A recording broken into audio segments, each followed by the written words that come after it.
Hello everyone. Uh, we are ready to start today's webinar. Thanks for that ending.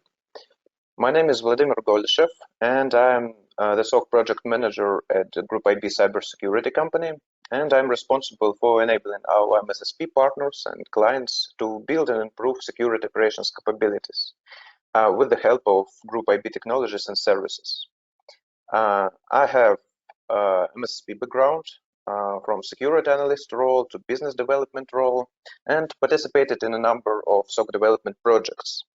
And the topic of today's webinar is the SOC efficiency and how to improve it.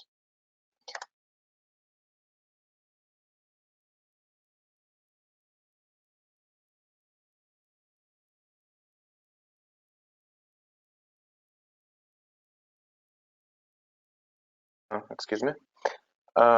For clients with security operations of different maturity. And today I would like to tell you about the challenges that we currently see in the industry and provide some advices on how to overcome them. And also I will tell you about how Group IB products and services may help to improve your security operations practice. And in the end of the webinar, I will be happy to answer your questions. The recording will be provided to you after the webinar. Let's start.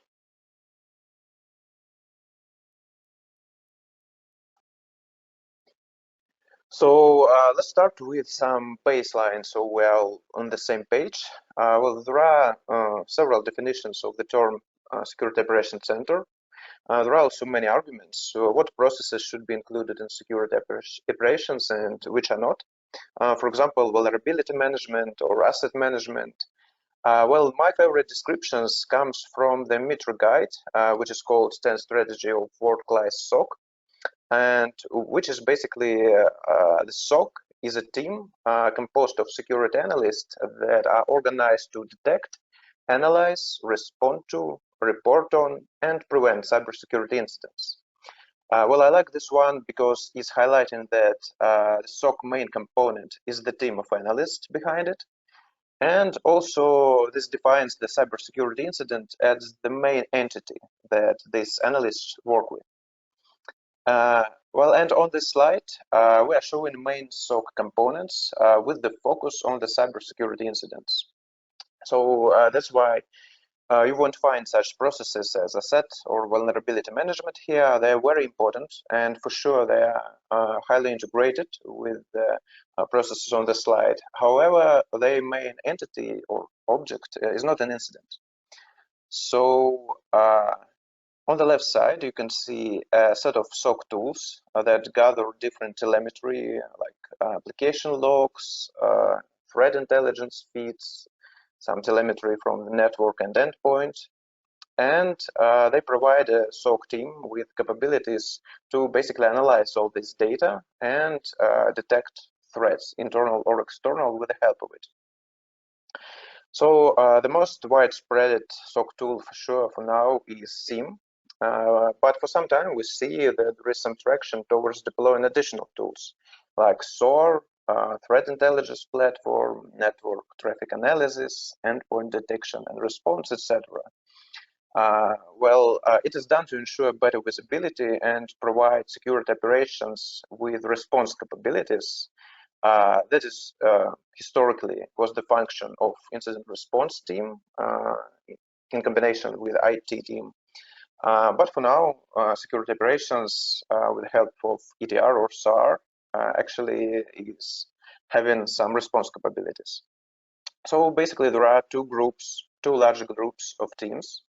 First one is responsible for operational tasks, and the second one is responsible for R&D and support.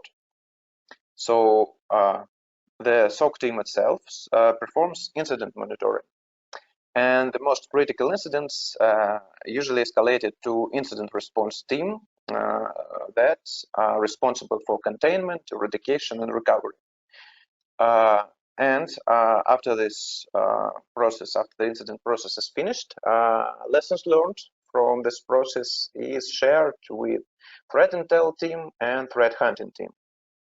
So threat intelligence team is doing the threat research and providing some IOCs, new attacker techniques and tactics, and with the help of this data, threat hunting team make some threat hunting searches and methodology, and some teams with the support unit like detection logic development team is provided with actually new data that they can rely on to do new detection rules.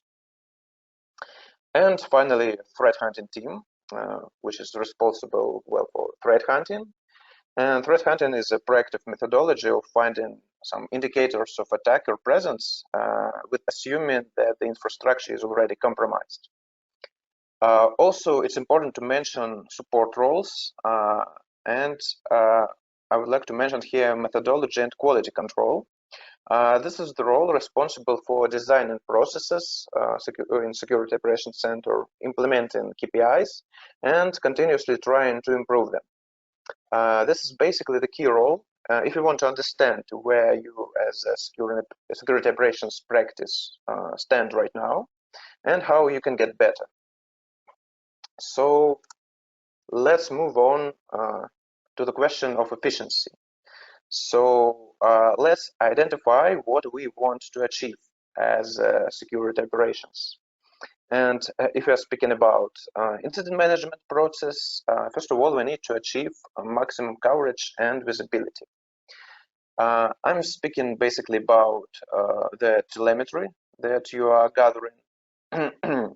It can be gathered from the endpoints, like process and event data, from the network, like net flow, full packet captures, also for sure log data, some login events, and in some cases vulnerability data, some common and relevant vulnerabilities, some exposures, some ports, etc. So by providing maximum visibility, you can avoid risks of missing some malicious activities in some areas that are not currently covered by your SOC, for example, some new network segments. Also, you need to ensure reliable detection coverage. What I mean here is that for now there are many detection mechanisms and methodologies like threat hunting that I already mentioned, like SIEM correlation rules, machine learning, signature analysis, behavior analysis, and so on. Well, in my opinion, the only way to realistically evaluate this metric is to actively test your detection capabilities in different ways. I will cover this a little bit later during my presentation. And the last metric that we want to achieve is mean time to response. Well, with implementing this metric, you can manage and improve response process and make your incident response process faster. So, of course, while achieving this, we have some restrictions. These are money and people. We need to invest in infrastructure or some cloud-based services and, well, find the team, hire them. And the issue here is the retention. So for now, it's not only a problem to hire the high-skilled cybersecurity analysts, but also to retain. And I will also move to this topic a little bit later. So let's look at the main problems that security operations nowadays are facing. According to the annual SOC survey by SANS, the main problem, as you may see, is connected with the lack of skilled staff. Well, basically like every other survey we're done in cybersecurity. And even if it's mentioned and highlighted like in every survey and talks, it still isn't solved. So also here, SOC owners are mentioning different problems connected with integration of their ever-growing tool set like EDR, SAR, etc. But if we will analyze these results, it is possible to highlight three main challenges. Well, as I said earlier, the main one is SOC staffing. But even if we actually can find all necessary specialists, hiring more people may not solve all your problems, and it's really expensive usually. And the problem here lies with processes and flows that make it harder for the existing staff to provide high-quality security operations. Another common obstacle is the lack of complete, accurate threat data. Because the number of vulnerabilities is constantly rising, and this means that SOC analysts will need to prioritize their actions. So if we have this meaningful threat data combined with also internal context, I mean here some CMDB information, some inventory data, security operations can actually focus immediate actions on the highest risk area first. So there are a lot of external sources of threat data right now, and it provides a lot of information about threats, but these feeds rarely can be quickly operationalized. So for example, you can just put all the threat feeds that you gather and put it into the firewall blacklisting without risking to block legitimate services. So let's stop on the problems and move on to the solutions. And we will start with the problem of the Security Operations Center staffing. And here I would like to emphasize that, in our opinion, if we look at the SOC as a combination of technologies, process, and people, the people parts are the key parts. And if you, for some reason, need to optimize your SOC budget, I would strongly recommend don't cut the people part. And as we can see from the Sun survey, the average SOC is about 5 to 10 people. So that's pretty much the amount of analysts that we are usually working with when we are building some security operations capabilities inside some organizations. If we assume that high-skilled specialists are not available for us, which is usually true, and we need to actually train the analysts that we actually can hire.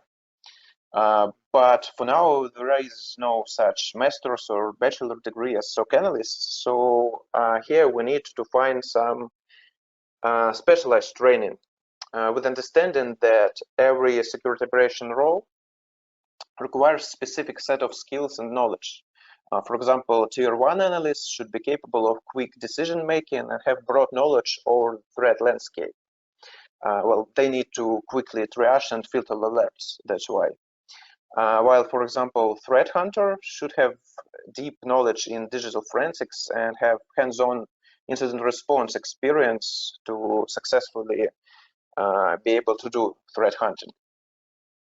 And here I will provide several tips that will help you to continuously increase the expertise level of your SOC team.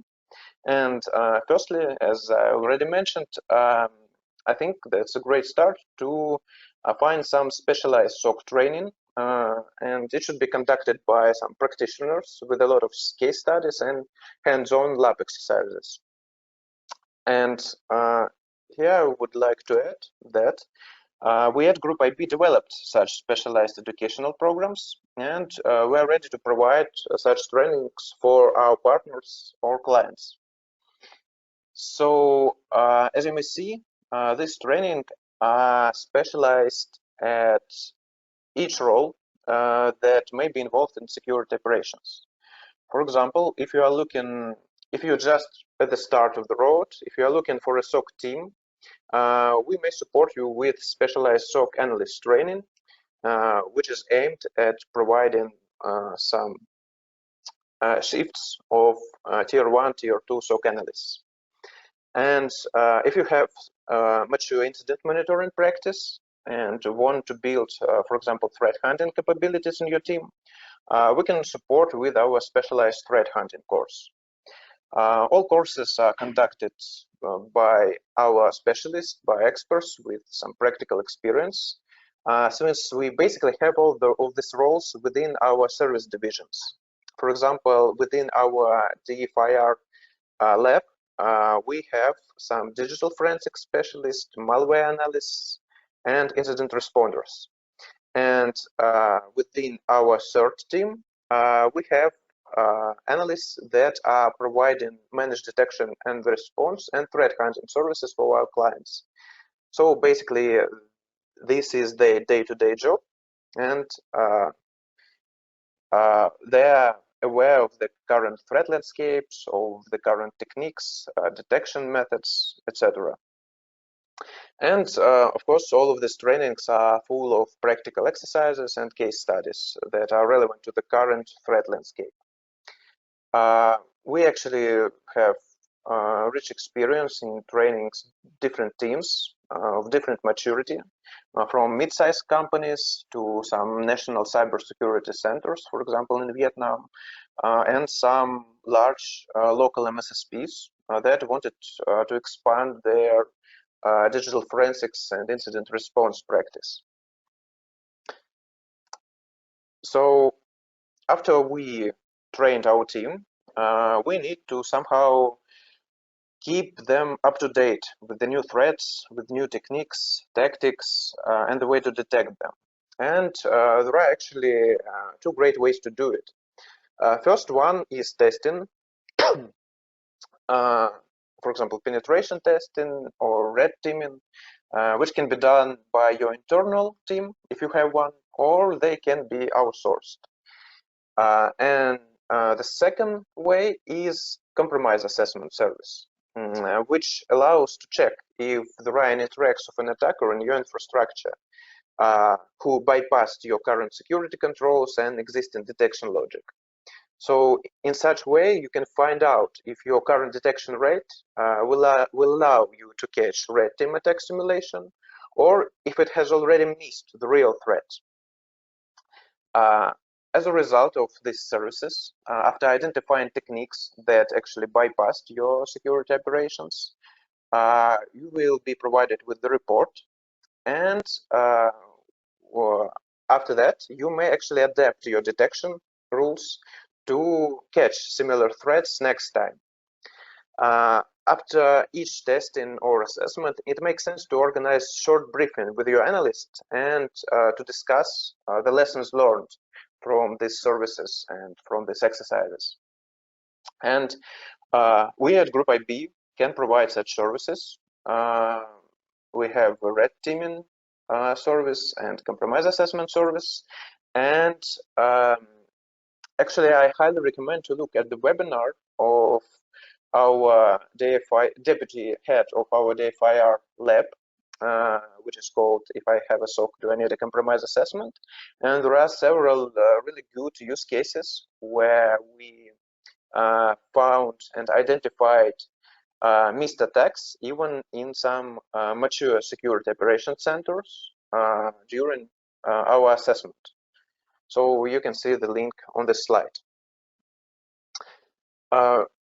Another way to constantly level up the expertise of your team is doing regular quality review of incident analysis. So it works especially well with Tier 1 analysts, and it can be done by Tier 1 team lead or the higher tier analysts like Tier 2, Tier 3, incident responders, etc. And it should be done on the regular basis. For example, 5 alerts analysis per month. So after evaluating the quality of incident analysis, it will be possible to identify if some specific knowledge is lacking within your team, for example, knowledge about web attacks, or there are regular common mistakes during incident triage process. And well, this case review process can trigger short master classes that will be dedicated to these specific areas, where the team lead or Tier 3 analyst can provide training to eliminate common mistakes and improve the level of knowledge about specific threats. actually, to motivate the learning process within your team, the result of this case review may be included into Tier 1 analyst KPI. And I actually know some real examples of security operations and even MSSPs where this tactic have significantly improved the quality of incident analysis. And the last piece of advice here will work for high maturity security operations, and it is involvement of security operations center analysts in detection logic development process. And I will explain it here. So we are a cybersecurity solution vendor, and we have our own R&D department, and we extensively using software development practices. And actually, we found out that some of them are applicable to security operations. For example, sprints, which are development, test, and release cycle. This cycle can be used for development of detection rules. So you may start the sprint by filling the backlog with some ideas of threat detection rules from different sources. It may be some open sources, social medias, Twitter, blogs. It may be some technical tools, like for example, some honeypot network, if you have one. It can be the results of the compromise assessment or red teaming. And also a good source is threat intelligence reports about some APTs and describing the tactics and techniques. So you may involve in this sprint your SOC analyst, assign several ideas from backlog to each of them, and as the result, you firstly provide them with opportunity to make their own threat research, and for you, the value is that you will be provided with new correlation rules, threat hunting rules, or IDS signatures, depending on your current security tool stack. And of course, you will enrich your knowledge base with a description of new threats and detection rules and detection techniques. So you may actually improve your threat detection rate and improve the expertise of your team at the same time. If you, for some reason, don't have such process or don't want to start such practice, I would recommend to participate in some open projects. For example, two of our analysts contributed to the OCCD initiative, which is Open International Initiative of Computer Security Specialists. Actually, they recently done a sprint that is dedicated to the Sigma project rules, which is an open source project for threat detection rules for SIEM systems. And well, actually, it's a great chance to participate in threat research projects, to bring some value to the community, to level up your skills, and make some contribution. And as far as I know, they're going to organize the next sprint after Mitre will release sub-techniques for their attack matrix. They are going to do it in the nearest future. And well, you can actually participate in it. So here there were some advices on how to establish continuous training process. And I must add that this process also may help with the burnout problem that is frequently we see in some tier 1 analyst teams, because they're usually overwhelmed with repetitive tasks. And these master classes and development sprints that I was talking about can actually diversify the day-to-day tasks. And also, if we are speaking about this burnout problem, it actually helps to provide your analysts with transparent career path for them to move to some incident response team, threat hunting team, or some other team. But I think it's a topic for another webinar. So after we implemented continuous training process, there are several more tips that may help to improve your efficiency of your security operations program. For example, measuring capacity and utilization of your analyst may help you to calculate the ratio between number of incidents and number of analysts.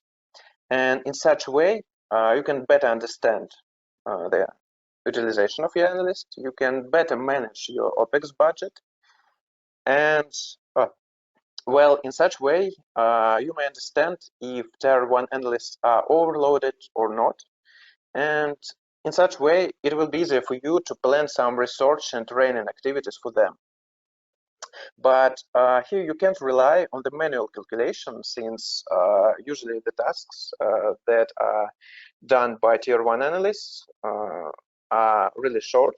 For example, time required for the analyst to close the alert. And it shouldn't be done manually, it should be done automatically. The best tool for this purpose is ticketing system. It can be a separate tool like Kayaka ticketing system or some IRP solution, or it actually can be an integrated functionality into some threat hunting frameworks, into some SIEM solution or SAR solution. Also, we shouldn't forget about communication of incident monitoring team with other roles like IT or incident response team, because if escalation part for basic types of incidents is not clearly defined, then, well, every critical incident may cause chaos, and fast time to response can be achieved, even if your incident monitoring process is close to perfect. So it is necessary to develop efficient transition from incident monitoring process to the incident response process. And here we can actually help with our pre-incident response assessment service. Firstly, we assess the current situation, some network and system infrastructure to evaluate readiness to respond to incidents. And after that, we can actually train your team that is responsible for incident response. And we will establish basic ER capabilities into your organizations.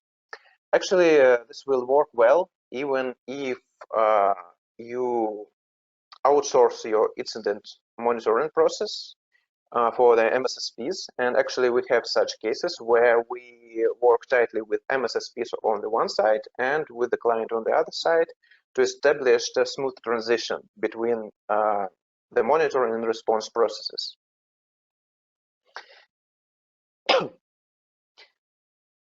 And the last piece of advice here, how to solve the SOC staffing problem, is basically outsourcing of missing expertise. So if you are missing some incident response expertise, you should consider such option. For example, in case of incident response, there is a service by Group IB, which is called Incident Response Retainer. It is pre-agreed contract for incident response services with defined SLAs for response time, and with the possibility of repurposing the hours that may be left after the finish of the contract. So if some hours are left, it is possible to use them for another services that I actually mentioned, like penetration testing, pre-incident response assessment, or some training courses. Also, one more benefit of such approach is that incident response team will be familiar with your infrastructure.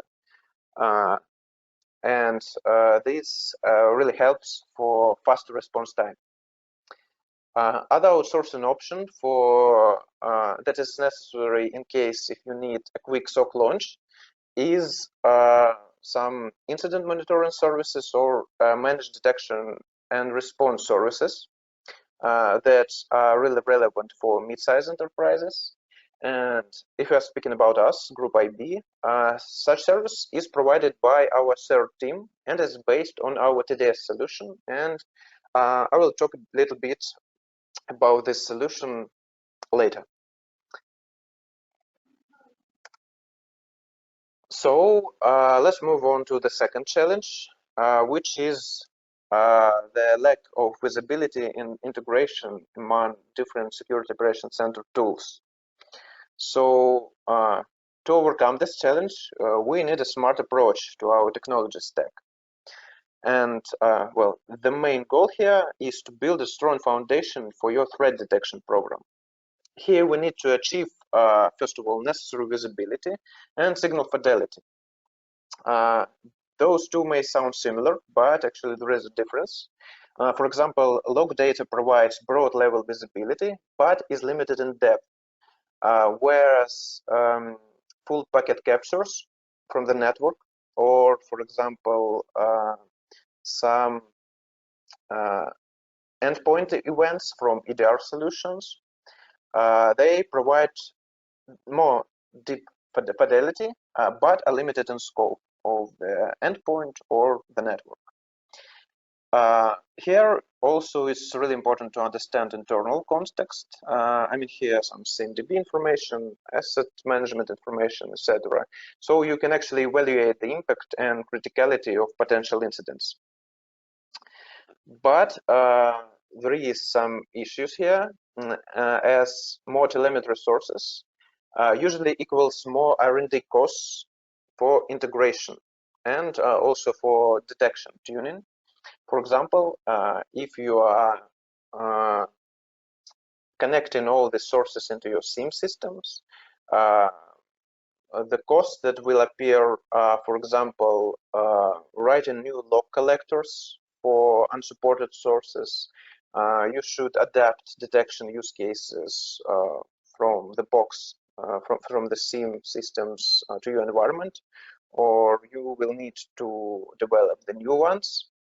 And if we all succeed, actually there is a risks that analysts that are responsible for the work they've done around SIEM system, they just might leave without any documentation written, and it's actually a real life story. I know one organization that put a really lot of effort and budget into the SIEM deployment, and after finishing it, the team for some reasons just left, and the new team couldn't launch the incident monitoring processes right from the start because there were no documentation around these threat detection logics, and they needed to spend more time, more costs to describe these threat detection rules, to understand them, and to build incident response processes based on this detection tool set. So what our advice will be here? For the companies that are only starting their security operations center, I would recommend to start with small things and ensure viable detection of the most common threats. For example, let's look at the research by Red Canary. They actually mapped techniques from the AT&T CK matrix to data sources that are used to detect them, to detect these techniques. And if we sort it out, we will see that the top security telemetry sources by prevalence in this matrix are network and endpoint. So we would suggest you to start with building your detection infrastructure around these two data sources. It's not a good place to stand like after 2 years of security operations, but it's a good way to start if you are especially have limited R&D resources or budget. But even if you are not limited in such a way, you will still need to choose your toolset wisely. And one more real life examples that is really strange, but it still exists. One organization decided to approach two MSSPs for their incident monitoring services. One was based on the NTA technologies, and the other one was based on the SIEM technologies. And they actually, before that, acquired EDR and NTA solution. So as the result, as you may see on the scheme, the first MSSP that operates their IRP solution, they were overwhelmed with alerts. And moreover, some of these alerts were doubled because, for example, alerts from NTA came from the second MSSP directly to them. And also this NTA solution were connected to the SIEM system via syslog. And this SIEM system translated these exact alerts again to the IRP system. And I'm not even speaking about the possibility that actually two NTA solutions that were deployed into the one infrastructure could possibly generate the similar alerts. So they actually could triple the alerts. So, well, this case could cause missing true positive incidents due to overwhelming number of alerts from overlapping tools. So, and here where I would like to move on to our approach, to our solution, which is called threat detection systems, that we were creating with all of the mentioned problems in mind. So it comprised of several components. Some of them are placed in the customer network, which are sensor and decryptor. Sensor is providing some network traffic analysis and so deep visibility over the network. It also provides signature and anomaly detections, and decryptor for basically allowing the sensor to analyze encrypted traffic. And also one more detection component is handpoint, which is placed on the endpoints and provide not only some detection on the endpoint side, but also some tactical response and gathering some forensics evidence. So it's actually really useful as for the SOC team and for the incident response team to gather forensics evidence. Also, we integrated our threat intelligence into the solution. So basically, we're doing it in several ways. For example, we are providing constantly new threat hunting searches or signatures or some new threat detection rules while using our threat intel. And also, we actually constantly gathering information about domains, IP, SSH, SSL data. We analyze it and provide in the graph view for our clients. And in such way, it is possible to actually find hidden infrastructure of some attackers or some new infrastructure, some new IP addresses through this graph tool. So, and the heart of our threat hunting framework is the Handbox engine, which actually provides a single pane of glass for all the teams to collaborate inside one interface and to do their day-to-day operations. So basically, this tool can be used by some malware analysts, and they may use our Polygon solutions, which is a malware detonation platform, and actually gather new IOCs from the analyzed malware. It can be done by incident response practice and threat hunting practice. And also it's may be used by tier 1 analysts as the Handbox is providing some event acceleration and alerting for some suspicious activities. But let's move on to the last challenge, which is the lack of complete and relevant threat data.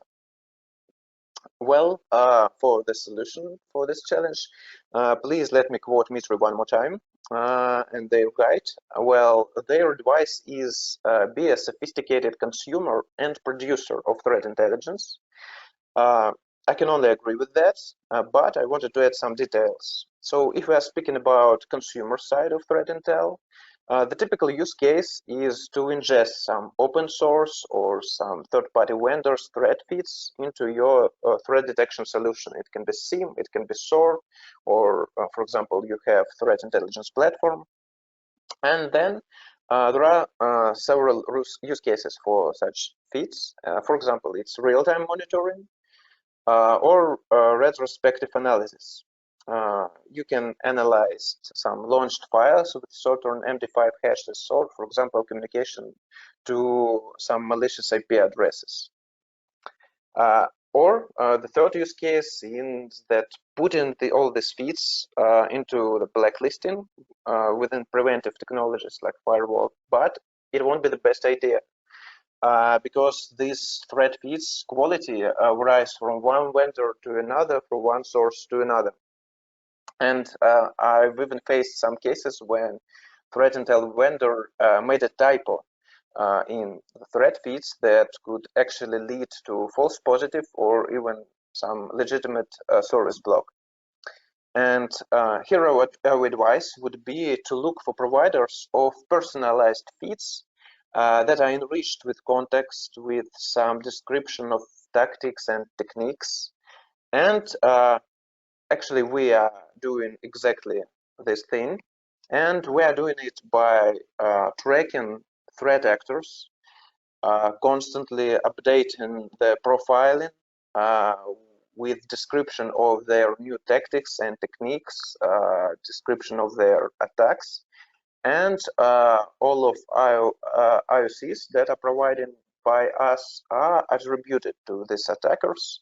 So you can actually, when detecting it, may actually look at the other attacker IOCs and look for them in your infrastructure.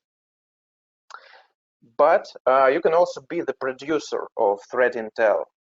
And you may do it by leveraging your existing toolset, like, for example, malware detonation solution, for example, our Polygon solution, that while analyzing malware, can actually provide you with new IOCs. And that's how you basically may enrich your threat intel knowledge base. Or you can conduct external threat hunting. And actually, this is the process of using our graph solution that I talked about on the last slide. It is actually embedded into our group IBTDS solution and threat intel solution. And it can help you expose not yet found attacker infrastructure and new IOCs. And of course, you can get new intel as a result of incident response that is maybe performed by your team or by some third-party service provider.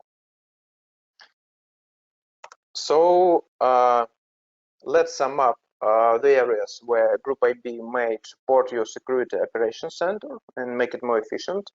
First of all, the people part, where we may actually train your team with our specialized courses.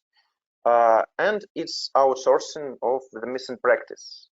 For example, it may be incident response retainer, replacing, or not replacing, just extending your team and providing it with incident response capabilities, and our TDS-based managed detection and response services, where we provide incident monitoring, alerting, response via the handpoint solution, and threat hunting as a service. So also we can help you to tune your processes. For example, the transition from the incident monitoring to incident response processes, where pre-incident response assessment, or we can actually test your current detection capabilities with compromise assessment or red teaming, and in such way we may improve the knowledge level of your team and your threat detection level. And also we may provide Security Operations Center with the tool set, which is the threat hunting framework and our threat intelligence solution. But we are not only aimed at the clients with Security Operations Center, we also are looking to partner with MSSPs around the world by helping them to protect their clients with our solutions. I would like to mention that TDS Solutions is actually designed with MSSP model in mind because it has some multi-tenancy functionality where MSSPs can actually uh, divide the data flows of different customers inside one console, and all-in-one architecture feature that allow to significantly reduce cost for integration. With basically this TDS solution, our partner will be enabled to provide managed detection and response services. But we are also ready to assist companies that are only considering to step in MSSP market. And we can do it by providing continuous support in marketing, in go-to-market strategy and sales. And also, we may provide all the necessary training to launch MDR practice within the partner. And as we have experience in navigating through cybersecurity services market, we can actually enable our partners to build successful MSSP business. And in the end, I would like to sum up the key advices. The first one is, and the main one is, start with and focus on people, which are the key SOC elements. Don't overwhelm your technology stack with some overlapping controls and security tools, which may cause a lot overwhelming. Also, it's a really great idea to continuously test and improve your detection capabilities, and this also can increase your analyst expertise and overall detection rate. Also, it's necessary to build transparent communications with incident response team, and it's necessary to achieve fast time to response metric. And also consider outsourcing of missing expertise, and this will basically allow you to quickly launch basic Security Operations Center functionality. And actually, that was it for today. I hope that you heard some valuable piece of advice that will allow you to improve your SOC efficiency. And now I'm happy to answer your questions.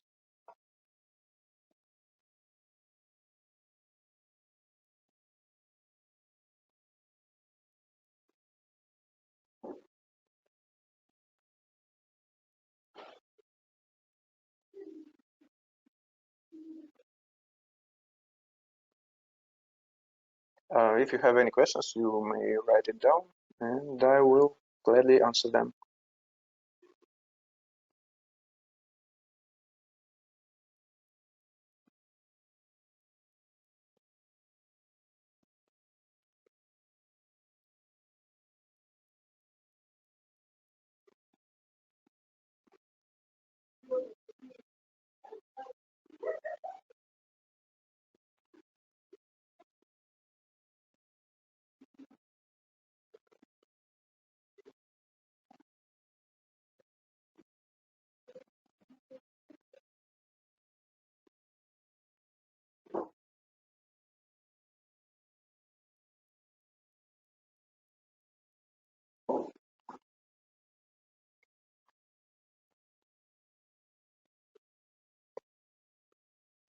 So there is a question: is compromise assessment equals to threat hunting?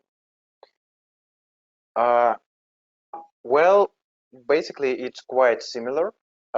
Just there are some differences. For example, during our compromise assessment, we're also using our TDS tool, and is doing some not only just threat hunting by our analysts, but also some technical analysis of the infrastructure, of some anomalies. So it's a little bit more than that.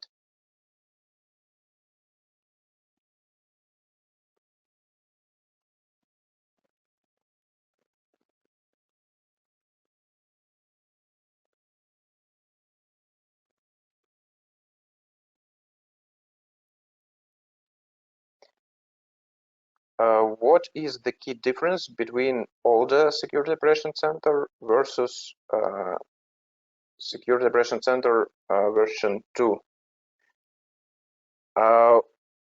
Well,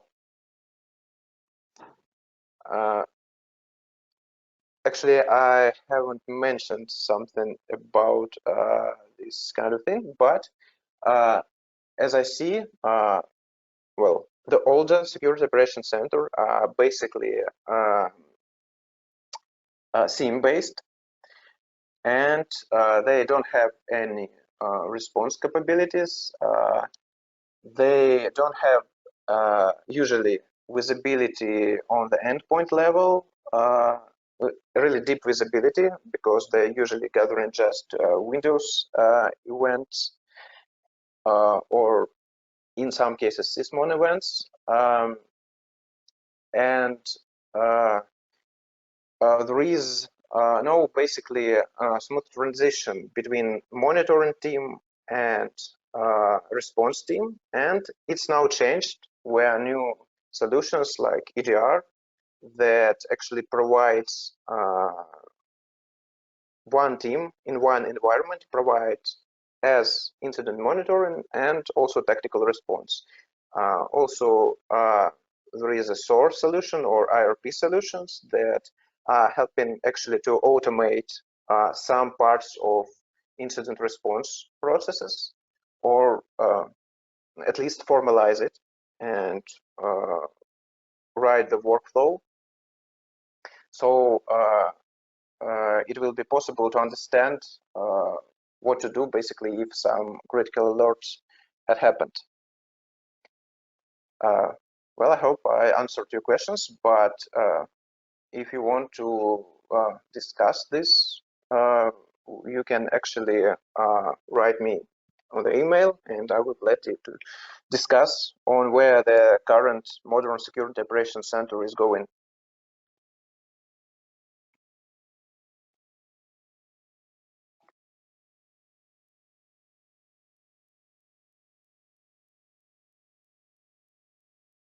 What are differences and overlaps between MDR service and SOC service in terms of minimum requirements, must-dos?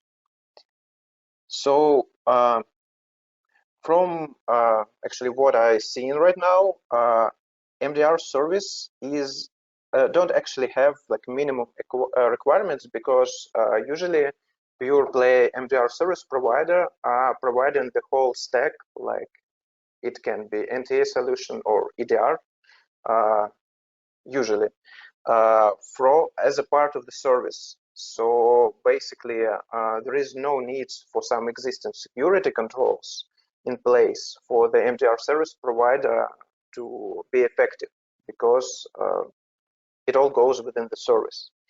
While SOC services, which are usually MSSP, which are usually CM based, well, they are really reliant on the existing log sources, and they only can detect based on the information that is already there in the customer infrastructure.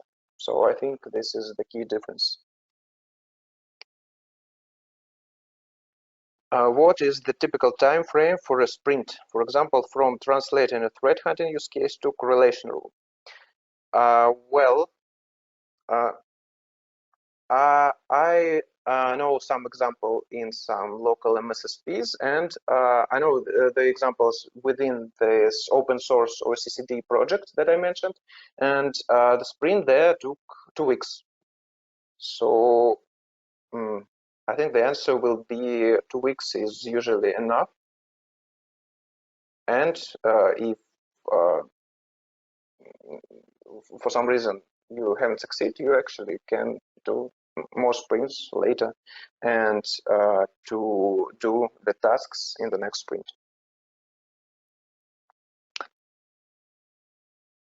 How is SOAR different from SIEM? So the idea of SOAR is basically automating some processes within the customer infrastructure, within some security controls, and provide some clear path for incident response. And while SIEM is usually aimed at the detection. But right now, actually, I'm seeing that some SOAR vendors are building up some SIEM capabilities, like correlation and some parsers from different log sources, while the SIEM vendors are adding the SOAR capabilities. So they are like moving to each other right now.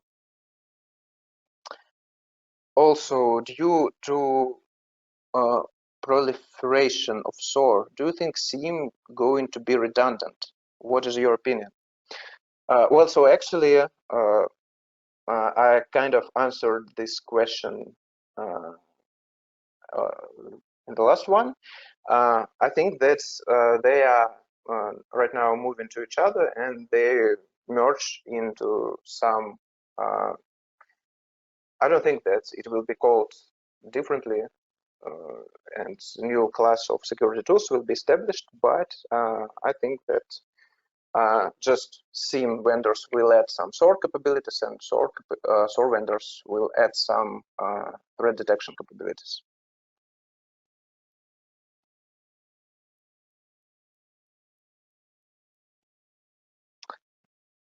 Do you have any documentation literature regarding SOC version 1 you may share? Well, for sure, I can do it. Just reach me out via the email that you may see right now, and I will gladly to share some materials to you.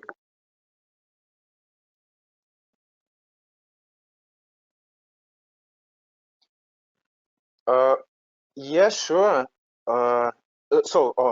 The question is, could you please give the links of open source projects? Yes, for sure, I can do it. Could you please just approach me via email? And I will actually send it to you. Or we can actually, I think, I think the better way is to approach me via email and I will send it to you.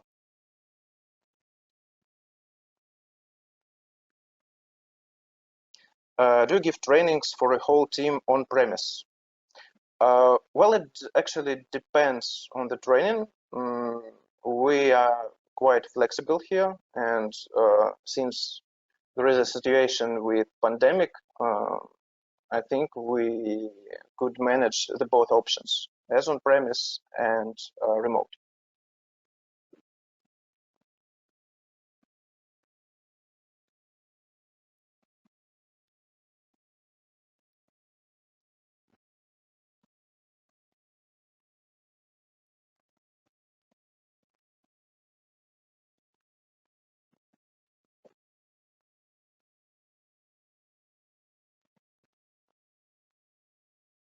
Okay, if you have any questions, please write it down, and I will be happy to answer them.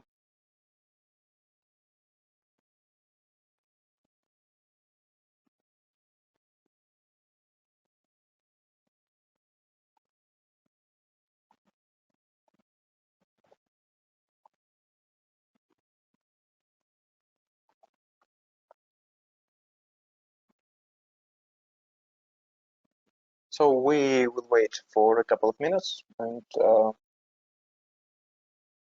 if there will be none, I think we are ready to finish. Oh, yeah, there is one more questions. What can be an estimated cost for developing security operations center for a large bank? Well, I think it really depends. So it depends on the basically on your infrastructure, on the amount of analysts that you are ready to onboard, and actually there are some researchers, for example, from Ponemon University, that are doing some average estimation of for such projects, but I think it's better to just approach us and we will be happy to help. and to get you detailed informations on how it may be cost.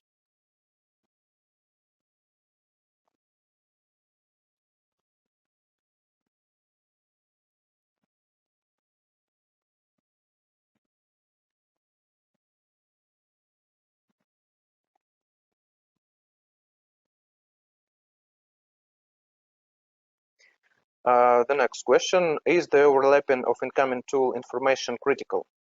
Isn't usually just one SIEM used? Yes, it's actually a good question. If the only SIEM is used and you actually connect some antiviruses, infrastructure data, Active Directory, some Windows logs, then of course there is no overlapping. There are some issues, well, basically with SIEM approach that you need to tune all the detection rules, to develop the new ones, to support log collectors, but this is another story. But since we see that companies starting to add in some SOAR solutions, some EDR solutions, which usually have their own analytics console, and were designed that way that it's usually more convenient to work if you want to make research on some endpoint logs. It's better to look at the EDR console. If you want to provide to get the high-level view of incidents and to just build the workflow, you may use source solution. But for now, it's really difficult to put all together into the one console. And yeah, so this is, in my opinion, the main issue right now. Okay, so the next questions, what are the techniques that TI uses to analyze unstructured data? Okay, so actually there are a lot of them, and I think it's better to approach me directly because we have specialized material which are actually describing in detailed way how we actually gather the intel. And well, I think it would be more appropriate to send you this material than to quickly answer it during 1 minute talk.